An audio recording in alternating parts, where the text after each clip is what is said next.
Good morning, Miss. Good morning, classmates. The topic for today is all about curing concrete. Chapter 3, Portland Cement. Curing is the process of maintaining satisfactory moisture content and temperature in the concrete for a definite period of time. Hydration of cement is a long-term process and requires water and proper temperature.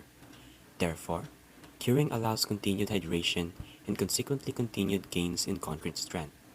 In fact, once curing stops, the concrete dries out and the strength gain also stops. What do concrete strength means? It is a measurement of the concrete's ability to carry loads or handle compression and is measured in pounds per square inch or PSI. The higher the number or value of the concrete strength, the stronger the concrete is. The graph shows the compressive strength of concrete at different ages and curing levels. So, you can see it right here. When the concrete is not cured and it is allowed to dry in air, it will gain only about 50% of the strength of continuously cured concrete. If the concrete is cured for only 3 days, it will reach about 60% of the strength of continuously cured concrete. And if it is cured for 7 days, it will reach 80% of the strength of continuously cured concrete. If curing stops for some time and then resumes again, the strength gain will also stop and reactivate.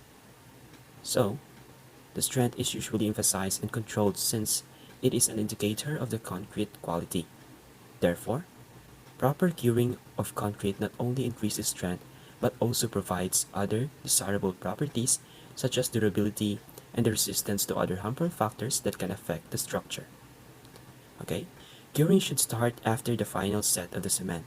If concrete is not cured after setting, concrete will shrink and eventually causing cracks.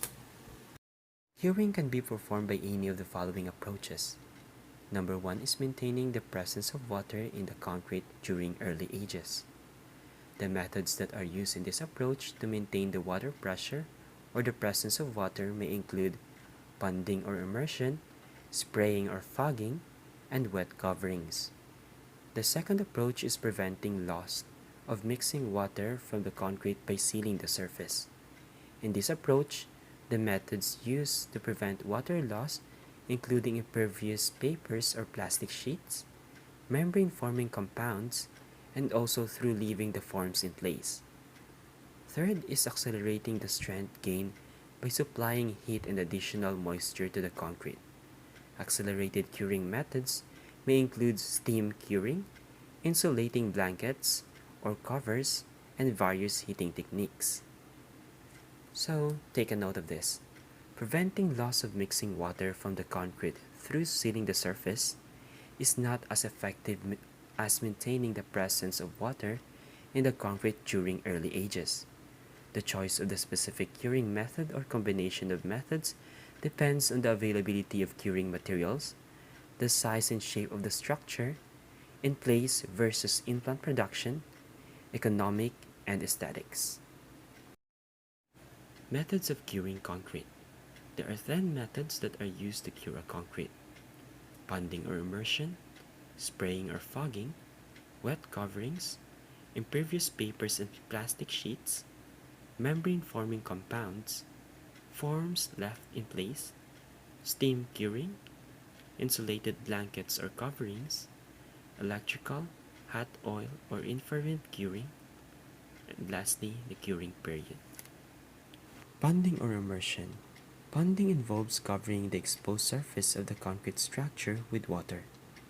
Ponding can be achieved by forming earth dikes around the concrete surface to retain water. This method is suitable for flat surfaces such as floors and pavements, especially for small jobs. Immersion is used to cure test specimens in the laboratory as well as other concrete members as appropriate. So you can see it in the example pictures that the concrete are completely submerged in water in order to continue the curing process. Spraying or fogging. A system of nozzles or sprayers can be used to provide continuously spraying or fogging. This method requires a large amount of water and could be expensive. It is most suitable for high temperature and low humidity environments. You can see it on the example picture that a worker sprays generous amount of water on the surface of concrete to maintain the presence of water during curing period. Wet coverings. Moisture-retaining fabric coverings saturated with water, such as burlap, cotton mats, and rugs, are used in many applications. The fabric can be kept wet either by periodic watering or covering the fabric with polyethylene film to retain moisture. On small jobs, wet coverings of earth, sand, sawdust, hay, and straw can be used. Impervious papers and plastic sheets. Impervious papers are suitable for horizontal surfaces and simply shaped concrete structures, while plastic sheets are effective and easily applied to various shapes.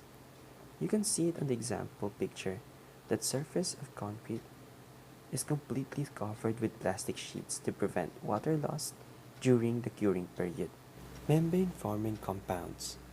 Various types of liquid membrane forming compounds can be applied to the concrete surface to reduce or retard moisture loss. These can be used to cure fresh concrete as well as hardened concrete after removal of forms or after the moist curing. So it is typically consists of wax or resin that is emulsified with water or dissolved in a solvent. The compound is applied to the pavement of surface and then the water or solvent constituent evaporates, leaving the wax or resin to form a membrane over the surface of the pavement. Forms left in place. Loss of moisture can be reduced by leaving the forms in place as long as practical, provided that the top of the concrete exposed surface is kept wet. After removing the forms, another curing method can be used. Steam curing. Steam curing is used when early strength gain in concrete is required or additional heat is needed during cold weather. The steam curing method is preferred where there is a need for accelerated strength gain and the concrete requires additional heat to perform hydration. This is especially performed in regions where temperature is low. Insulated blankets or coverings. Insulating blankets manufactured of fiberglass, cellulose fibers, sponge rubber, mineral wool, vinyl foam, or open cell polyurethane foam can be used to insulate formwork. This is used when the temperature falls below freezing. Concrete should be insulated using layers of dry materials. Electrical, hot oil, or infrared curing. Precast concrete sections can be cured using electrical, oil, or infrared curing techniques. Electrical curing includes electrically heated steel forms and electrically heated blankets. So far, this is one of the most expensive methods that can be used in curing the concrete. It is only used in a very few developed countries. In this method, frameworks are heated electrically by a large current fixed at a low voltage and then it is passed through the reinforced steel to heat the concrete.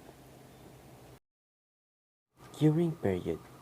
The curing period should be as long as is practical. The minimum time depends on several factors such as type of cement, mixture proportions, required strength, ambient weather, size and shape of the structure, future exposure conditions, and method of curing.